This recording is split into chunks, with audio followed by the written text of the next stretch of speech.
Now, mother, what's the matter? Hamlet, thou hast thy father much offended. Mother, you have my father much offended. Come, come, you answer with an idle tongue. Go, go. You question with a wicked tongue. Why, how now, Hamlet? What's the matter now? Have you forgot me? No. By the rood not so. You are the queen, your husband's brother's wife, and were it not so, you are my mother. Nay, then I'll set those to you that can speak. Come, come, and sit you down. You shall not budge, you go not till I set up a glass where you can see the inmost part of you. What wilt thou do? Thou wilt not murder me? Help, ho! How now, a rat? Dead for a ducat, dead! Oh me, what hast thou done? Nay, I know not. Is it the king? Oh, what a rash and bloody deed is this! A bloody deed, almost as bad, good mother, as kill a king and marry his brother. As kill a king? Aye, lady, it was my word. Thou wretched, rash, intruding fool. Yeah. Yeah. Aye, lady, it was my word. Thou wretched, rash, intruding fool, farewell.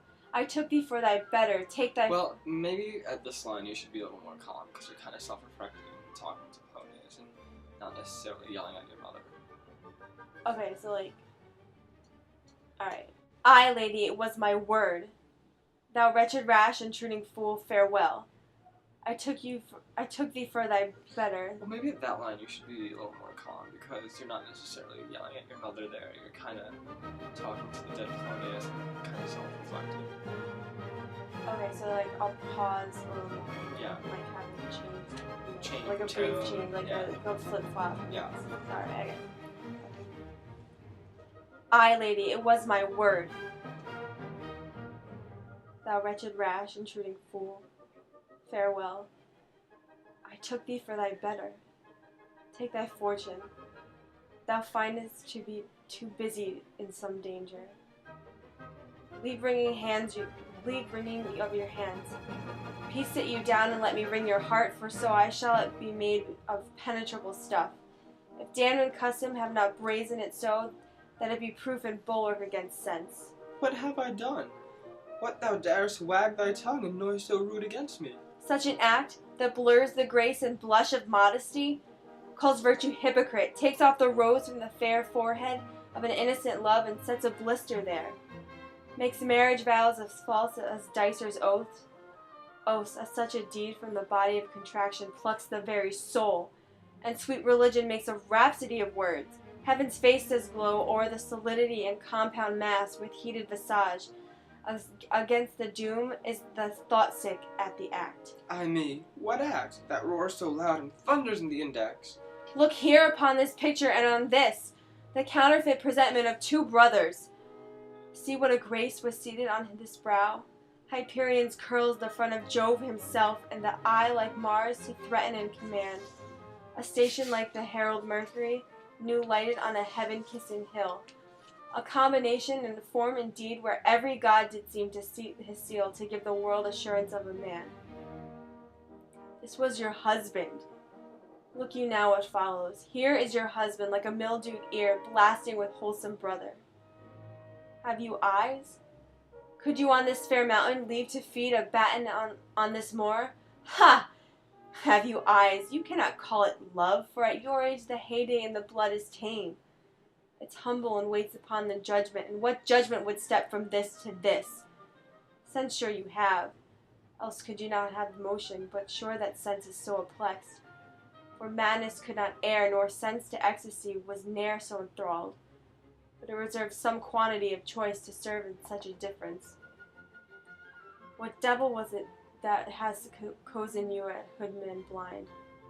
Eyes without feeling, feeling without sight, ears without hands or eyes, smelling sands all, or but a sickly part on one true sense could not so mope. O shame, where is thy blush, rebellious hell, if thou canst muten on a mortar's bones, the flaming youth let virtue be as wax and melt in her own fire. Proclaim no shame when the compulsive ardor gives the charge, since frost itself as actively doth burn reason panders will. O Hamlet, speak no more. Thou turnest my eyes into my very soul, and there I see such black and grained spots as will not leave their tint.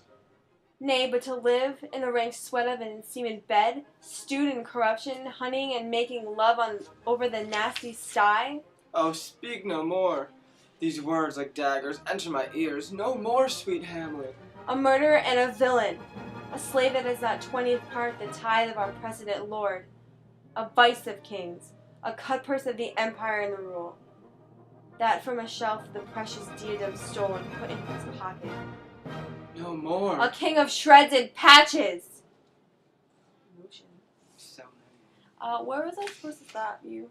Oh, yeah. Oh, at home, but I guess it's fine. You shall not budge. You go not till I set up a glass where you may see the inmost part of you. What wilt thou do? Wilt thou murder me? Help! Ho! Do you think she's really like, scared, or is she kind of like maybe being a little sarcastic, like, this is my son, he's not going to really hurt me, or is she legitimately fearing her life? I think at this point, after all, like, the talks with the other family members, and Polonius, and Claudius, that she really fears her life, because this is the confirmation that her son is crazy. So I think, like, playing it scared would be the best bet. Okay, so she's going to be scared, like, the rest of the scene, or is she going to maybe like kinda attack him back a little bit? I feel like at this point, she kind of steps down from her high horse and lets him do his thing, and then, you know, just in a way to kind of like protect herself. Cause I think she really fears her life. Okay, because like, I can see her kind of saying like, well, what did I do to deserve this? Like, Yeah. what are you talking about? But I also kind of see like if we were standing like backing away, like taking the steps, like when you're nervous. Exactly.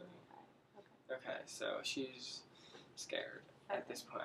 This is the turning point of like. Okay. So should we do that again? Yeah. Okay. Are you gonna read your part? Yeah. Or should I start mine? I'll do mine. Come and sit you down. You shall not budge. You go not till I set up a glass where you may see the inmost part of you. What wilt thou do? Thou wilt not murder me? Help! Oh! Okay.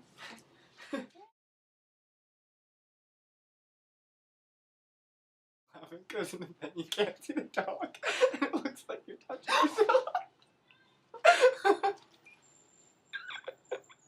Well, let's continue.